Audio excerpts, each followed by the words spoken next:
जब हामी आफ्नो हात छातीमा राख्छौँ तब हाम्रो छातीको बायाँतिर केही चलेको चाल पाउँछौँ। त्यो अङ्ग मुटु हो। तर तपाईँलाई थाहा छ वास्तवमा त्यहाँ के भइरहेको हुन्छ भनेर? हाम्रो मुटु प्रतिदिन करिब 1 लाख पटक धड्किन्छ र करिब 2000 ग्यालन रगत पम्प गरेर रक्त नलीहरूको माध्यमबाट हाम्रो शरीरका प्रत्येक भागमा पुर्याउने काम गर्दछ। रगत जीवनको आधार। हाम्रो शरीरभित्र रहेको रातो रङको तरल पदार्थ नै रगत हो। संसारमा रगतको विकल्प छैन।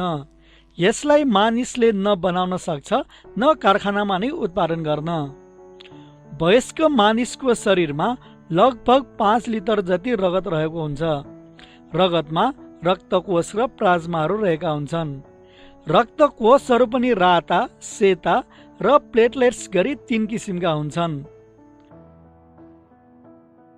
राता रक्तकोषहरूले अक्सिजन र पौष्टिक पदार्थ शरीरका विभिन्न कोषहरूमा पुर्याउने गर्दछ भने प्लेटलेट्सले घाउ चोटपटक लाग्दा रगत बग्न नदिई जम्न दिने तथा निको पार्न सहयोग गर्दछ। त्यस्तै सेता रक्तकोषहरूले विभिन्न रोगहरूको संक्रमण हुनबाट रोक्ने गर्दछ। त्यस्तै पहेँलो पदार्थ जसलाई हामी प्लाज्मा भन्छौँ, उक्त प्लाज्माले प्रोटिनको सञ्चार गरेको हुन्छ। मुटुको मुख्य काम रक्तनलीहरू मार्फत शरीरभरि रगत सञ्चालन गर्नु हो, जसले विभिन्न तन्तु तथा अङ्गहरूलाई सक्रिय बनाइ राख्छ। यी रक्तनलीहरूलाई सिधा पार्ने हो भने त्यसको लम्बाइ 60,000 माइल भन्दा बढी हुन्छ। खाना, पानी र अक्सिजन जीवन अस्तित्वको लागि नभई नहुने तत्त्वहरू हुन्। रगतले विभिन्न रक्तनलीहरूका माध्यमबाट यी तत्त्वहरूलाई शरीरका प्रत्येक कोषहरूमा पुर्याउने गर्दछ।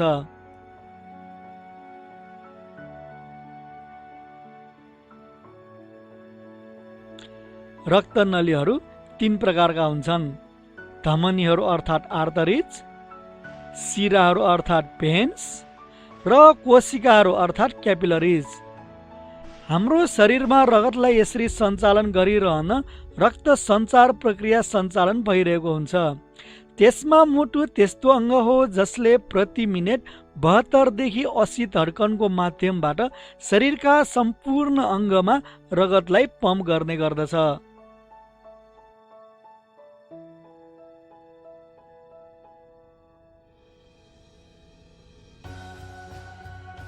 अब हामी मानव मुटुको संरचना बारे केही कुरा जानौं।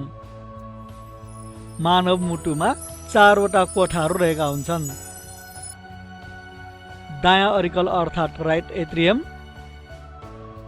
बायाँ अरिकल अर्थात् लेफ्ट एट्रियम, दायाँ भेन्ट्रिकल र बायाँ भेन्ट्रिकल। यसरी मानव मुटुमा 4 वटा कोठाहरू मध्ये माथिल्लो 2 कोठाहरूलाई अरिकल या एट्रिया भनिन्छ भने तल्लो 2टा कोठाहरूलाई भेन्ट्रिकल्स भनिन्छ। 2टा एट्रिया र भेन्ट्रिकल्स छुट्याउने मांसपेशीलाई सेप्टम भनिन्छ। त्यस्तै हाम्रो मुटुमा 4 वटा भल्भहरू रहेका छन्। ट्राइकस्पिड भल्भ, माइट्रल अर्थात् बाइकस्पिड भल्भ, एओर्टिक भल्भ र पल्मोनरी भल्भ। यी भल्भहरूमा एकातिरबाट मात्रै रगत बग्ने गर्दछ।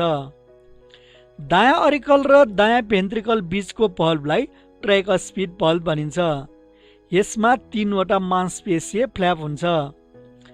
मुटुको बायाँ अरिकल र बायाँ भेन्ट्रिकल बीचको भल्भलाई बाइकस्पिड भल्भ भनिन्छ। यसलाई माइट्रल भल्भ पनि भनिन्छ। यसमा 2 वटा मांसपेशीय फ्ल्याप हुन्छ। मानव मुटुको अर्को महत्त्वपूर्ण भल्भ भनेको एओर्टिक भल्भ हो, जुन बायाँ एओर्टा र बायाँ भेन्ट्रिकल बीचमा रहेको हुन्छ। त्यस्तै दायाँ भेन्ट्रिकल र पल्मोनरी आर्टरी बीचको भल्भलाई पल्मोनरी भल्भ भनिन्छ। अब हामी मानव मुटुको रक्तनली अर्थात् ब्लड भेसेल्सको बारेमा केही कुरा गरौँ। भेना केभा अर्थात् महाशिरा। भेना केभाहरू दुईटा छन्, सुपेरियर भेना केभा अर्थात् माथिल्लो महाशिरा र इन्फेरियर भेना केभा अर्थात् तल्लो महाशिरा। सुपेरियर भेना केभाले मुटुभन्दा माथिका र इन्फेरियर भेना केभाले मुटुभन्दा तलका अशुद्ध रगतहरू दायाँ अरिकलमा जम्मा गर्ने गर्दछ। पल्मोनरी भेन्स अर्थात् पल्मोनरी शिरा। पल्मोनरी शिराले अक्सिजन युक्त रगत फोक्सोबाट मुटुसम्म पुर्याउने गर्दछ। एओर्ताले अक्सिजन युक्त रगत शरीरका सम्पूर्ण भागहरूमा पुर्याउने गर्दछ। पल्मोनरी आर्टरी अर्थात् पल्मोनरी धमनी। यो धमनीले अक्सिजन विहीन रगत दायाँ भेन्ट्रिकलबाट फोक्सोमा पुर्याउने गर्दछ। अहिलेसम्ममा तपाईँले मुटुको संरचना बारे हेर्नुभयो।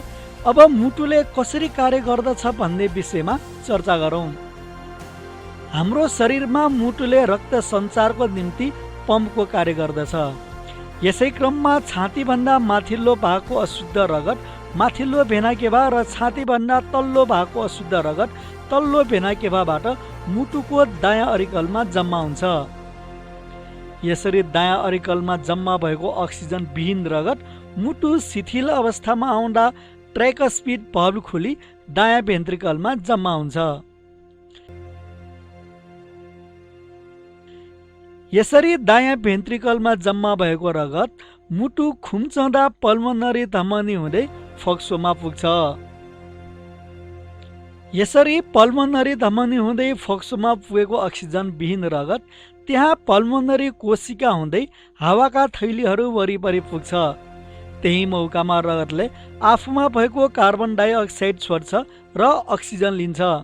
त्यसपछि रगत अक्सिजन युक्त भई पल्मोनरी शिरा हुँदै मुटुको बायाँ अरिकलमा प्रवेश गर्दछ। जुन अक्सिजन युक्त रगतलाई हामी शुद्ध रगत भन्छौँ। यसरी रगत मुटुबाट फोक्सोसम्म पुग्ने र फेरि फोक्सोबाट मुटुमै फर्कने प्रक्रियालाई पल्मोनरी रक्त सञ्चार भनिन्छ। यसरी पल्मोनरी शिरा हुँदै मुटुको बायाँ अरिकलमा जम्मा भएको अक्सिजन युक्त रगत मुटु शिथिल हुँदा बाइकस्पिड भल्भ खुली बायाँ भेन्ट्रिकलमा प्रवेश गर्दछ। जब मुटु खुम्चिन्छ तब उक्त अक्सिजन युक्त रगत एओर्ता धमनीको माध्यमबाट शरीरका विभिन्न अङ्ग, तन्तु र कोषहरूसम्म पुग्ने गर्दछ। अक्सिजन युक्त रगत शरीरका विभिन्न भागहरूमा रक्तनलीको माध्यमबाट पुग्छ, जुन रक्तनलीलाई धमनी भनिन्छ। धमनीहरू विभाजित भई असङ्ख्य कोशिकाहरूमा परिणत हुन्छ, जुन कोशिकाहरू कोषसम्म पुगेका हुन्छन्। ती कोशिकाहरूले रगतमा भएको अक्सिजन र पौष्टिक पदार्थहरू कोषहरूमा छोडी कोषमा रहेको कार्बन डाइअक्साइड र अन्य विकारयुक्त पदार्थहरू रगतमा मिसाउँछन्। यसरी कार्बन डाइअक्साइड र अन्य विकारयुक्त वस्तु भएको रगत लिएर कोशिकाहरू पुनः मुटुमा फर्कन्छ। यस क्रममा कोशिकाहरू सङ्गठित हुँदै शिरा बन्दछ र त्यही शिराको बाटो हुँदै रगत मुटुमा जान्छ। यसरी शिराहरूबाट आएको अशुद्ध रगत मुटुमा पुर्याउने शिरालाई भेना केभा भनिन्छ। यस क्रममा छातीभन्दा माथिल्लो भागको अशुद्ध रगत सुपेरियर भेना केभा अर्थात् माथिल्लो महाशिरा र छातीभन्दा तल्लो भागको अशुद्ध रगत इन्फेरियर भेना केभा अर्थात् तल्लो महाशिराबाट मुटुको दायाँ अरिकलमा प्रवेश गर्दछ र फेरि मुटु शिथिल अवस्थामा आउँदा ट्राइकस्पिड भल्भ खुली दायाँ भेन्ट्रिकलमा प्रवेश गर्दछ। यस प्रक्रियालाई स्वचालित रक्त सञ्चार प्रक्रिया भनिन्छ।